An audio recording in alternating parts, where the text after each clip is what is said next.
comprendrez que c'est pour moi tout un honneur,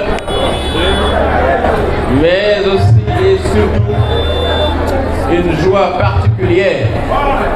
Une joie particulière de prendre la parole ici à l'occasion du lancement officiel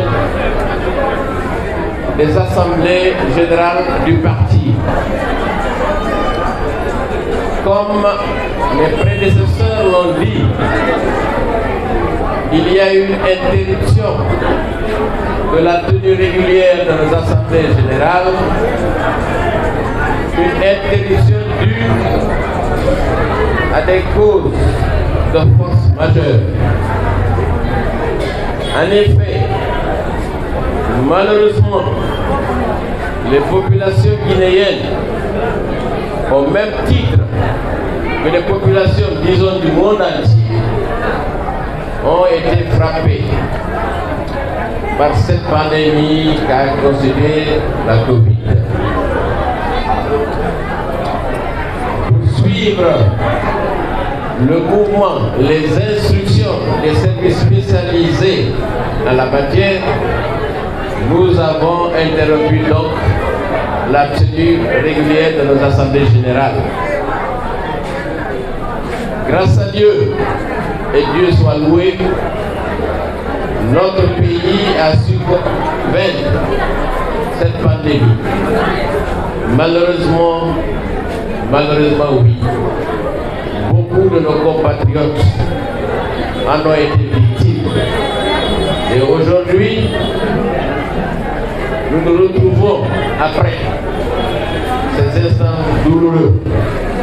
C'est pourquoi je voudrais vous demander d'observer une minute de silence à la mémoire des disparus.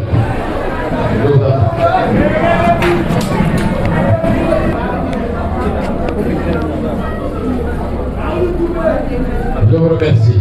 Paix à leur âme. Chers compatriotes réunis ici, c'est vrai que nous avons interrompu la tenue régulière de nos assemblées générales. La cause, nous la connaissons. Depuis, on ne va pas occulter qu'il y a eu certes cette pandémie, mais il y a eu également un changement qui est intervenu dans la direction de notre pays. En effet, depuis le 5 septembre 2021, il y a un nouvel ordre, il y a de nouvelles autorités qui dirigent notre pays. Nous n'allons pas nous voiler la face. Nous, UPR, nous étions de cette alliance. Nous, UPR, nous étions de cette coalition qui dirigeait le pays. Aujourd'hui, nous ne le sommes pas, mais nous demeurons des Guinéennes et des Guinéens. Il y a eu beaucoup de choses qui se sont passées dans la prise de décision allant dans le sens du retour rapide à l'ordre constitutionnel, comme nous le souhaitons tous. En effet, notre parti figure parmi les partis les plus anciens de ce pays. Nous avons œuvré aux côtés d'autres à l'instauration d'une démocratie véritable dans notre pays. Nous avons œuvré avec d'autres à la consolidation de l'état de droit. Aujourd'hui, encore plus qu'hier, nous nous inscrivons dans cette dynamique et c'est pourquoi l'UPR, à travers toutes ces entités, va contribuer à la consolidation de la démocratie chez nous et à conforter l'état de droit également. Je n'ai point besoin de vous rappeler les hauts faits de guerre qui ont caractérisé le combat politique de notre parti. Il est difficile, sinon impossible, de parler d'avènement de la démocratie, d'installation de l'état de droit, sans mettre au point ce que l'UPR a fait dans ce pays. Nous avons été de tous les combats politiques et nous nous sommes inscrits à travers des textes fondateurs et fondamentaux dans une logique de œuvrer à la concorde nationale, œuvrer à la consolidation de l'unité nationale. Mais aussi et surtout, nous avons été un parti politique qui a toujours été et qui le sera toujours à la recherche du consensus national autour des intérêts nationaux de ce pays.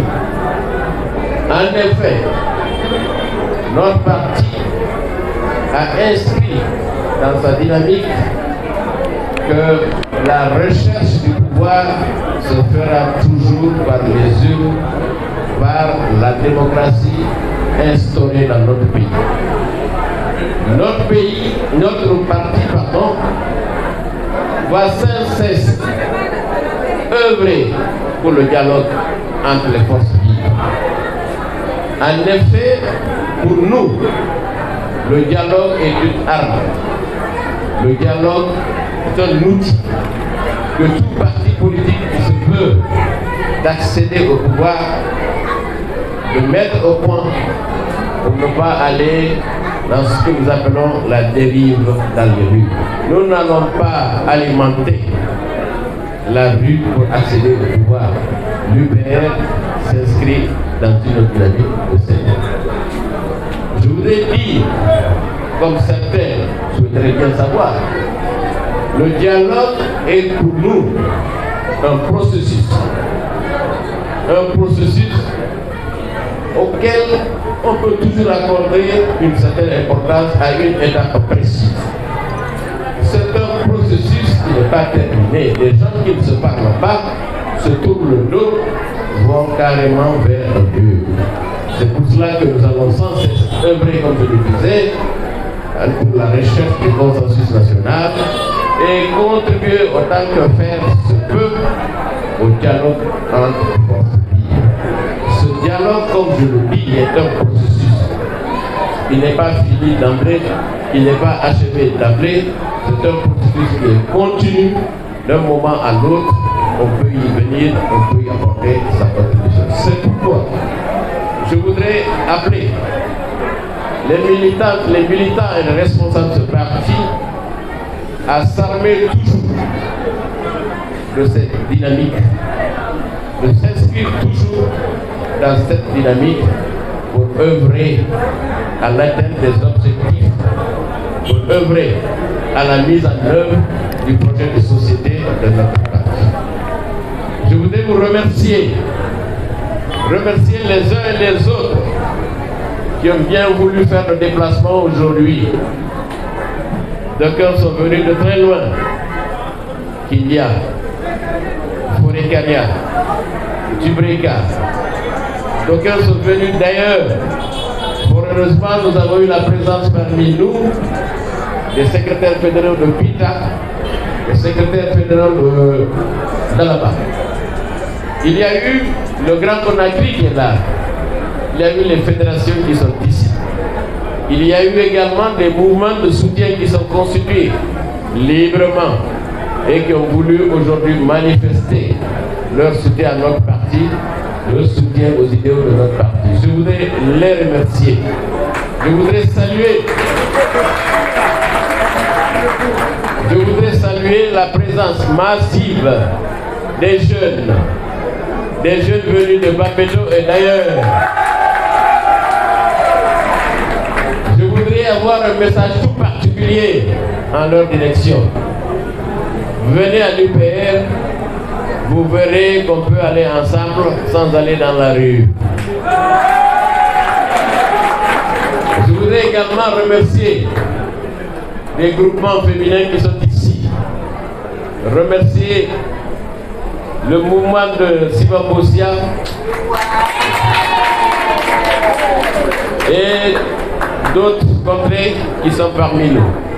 Permettez-moi d'avoir un salut, une considération toute particulière à nos compagnons du Bureau exécutif national, le Bureau exécutif national, des comités nationaux des femmes et des jeunes qui, malgré les vicissitudes de la vie, ont été toujours présents là où il faut, c'est-à-dire animer les activités du parti. Je ne peux pas ne pas m'attendrir sur les conditions particulièrement difficiles que vous avez tous bravées pour être ici. En effet, qu'on le dise ou pas, nous subissons tous les contraintes du contexte. Un contexte économique et financier qui nous frappe tous, sans distinction.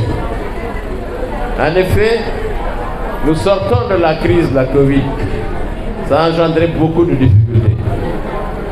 Malheureusement, à cela s'ajoute aujourd'hui une guerre qu'on n'a pas provoquée, une guerre qui n'est pas chez nous, mais dont les effets se font sentir chez nous. Je parle de cette guerre qui est livrée entre Européens. Nous allons tirer des leçons, c'est sûr.